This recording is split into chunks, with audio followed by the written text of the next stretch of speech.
നിന്ന് കുടിക്കുക, ഇരുന്ന് കുടിക്കുക. ഒരൊറ്റ കാര്യം പറയട്ടെ, അത് ഹറാമായിട്ടല്ല, ഇരിക്കാൻ സൗകര്യമില്ല, നിന്ന് കുടിക്കാം. ഇരുന്ന് മൂത്രമൊഴിക്കണം എന്നാണ്. പക്ഷേ ടോയ്ലറ്റ് യൂറോപ്യൻ ക്ലോസറ്റാണ്, പൊതുസ്ഥലമാണ്, ബസ് സ്റ്റാൻഡിലാണ്, റെയിൽവേ സ്റ്റേഷനിലാണ്, ട്രെയിനിൻ്റെ ഉള്ളിലാണ്, ഫ്ലൈറ്റിൻ്റെ ഉള്ളിലാണ്. ഇരിക്കാൻ പറ്റിക്കൊള്ളണമെന്നില്ല. ഇരുന്നാൽ പിന്നെ ആകെ കുളിക്കേണ്ടി വരും. നിന്ന് മൂത്രമൊഴിക്കാൻ പറ്റിയേക്കാം, പക്ഷെ ഇരുന്നിട്ടാണത് ചെയ്യേണ്ടത്. അതാ പുണ്യനബി ഇഷ്ടപ്പെട്ടത്.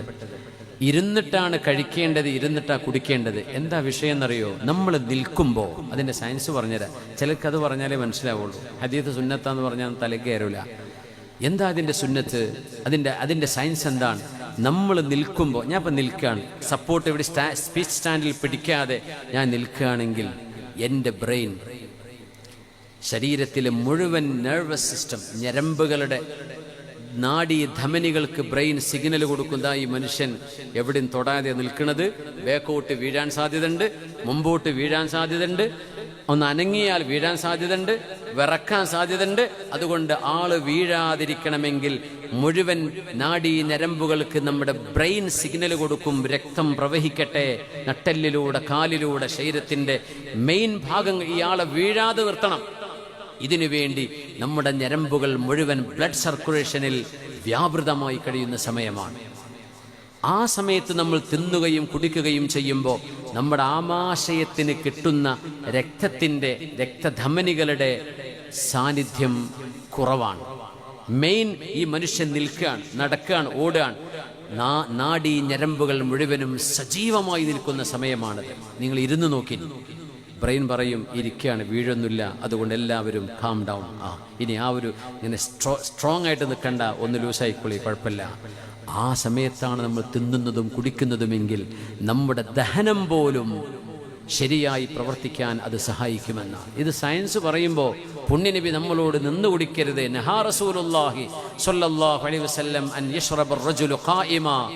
നിന്ന് കുടിക്കൽ നബി തങ്ങൾ ഇഷ്ടപ്പെട്ടിരുന്നില്ല, ചെയ്യരുതെന്ന് തങ്ങൾ പറഞ്ഞിട്ടുണ്ട് എന്ന് പറയുമ്പോൾ ഇത്ര വലിയൊരു സയൻസാണ് പുണ്യനബി അന്ന് നമുക്ക് പറഞ്ഞിരുന്നത് എന്ന് ആലോചിച്ചിട്ടുണ്ടോ? നമ്മുടെ ശരീരത്തിന് അതാണ് ഗുണം. ഇരുന്ന് കഴിക്കണം, നിന്ന് കഴിക്കരുത്. നിവർത്തിയില്ലേ?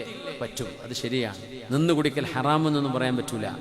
സംസമുള്ള നിന്ന് കുടിക്കൽ സുന്നത്താന്നിട്ട് ആരോ മനസ്സിലാക്കി വെച്ചിട്ടുണ്ട് തോന്നുന്നു. അങ്ങനെയല്ല, ഇരുന്ന് കുടിക്കൽ തന്നെ സുന്നത്ത്.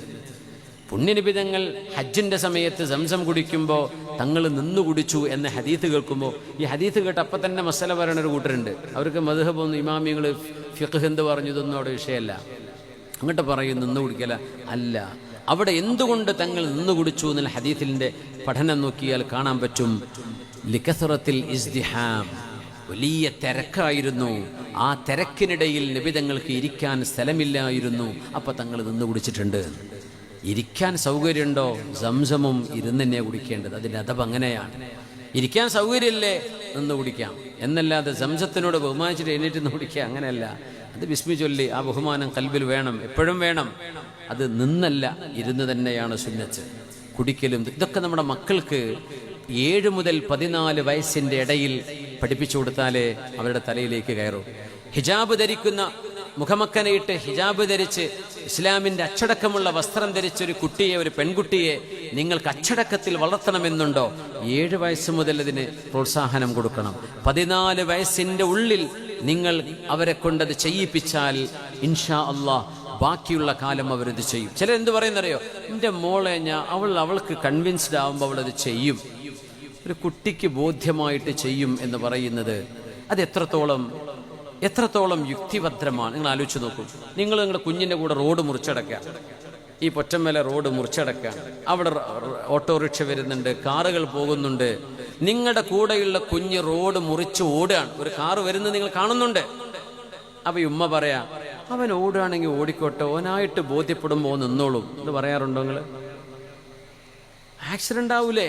ഒരു കുഞ്ഞിനിത് ബോധ്യപ്പെടാൻ, അവൾക്ക് ഈ ഹിജാബ് ധരിക്കണമെന്നും ഇസ്ലാമിന്റെ വേഷമാണ് വേണ്ടതെന്നും നമ്മുടെ ശരീരം ഇങ്ങനെ പ്രൊജക്ട് ചെയ്ത് കാണിക്കാൻ പാടില്ലെന്നും ഇതൊക്കെ അവൾക്ക് ബോധ്യപ്പെടാൻ ചിലപ്പോൾ കാലങ്ങൾ എടുത്തുനിന്ന് വരും, ചിലപ്പോൾ ബോധ്യപ്പെട്ടില്ല എന്ന് വരും.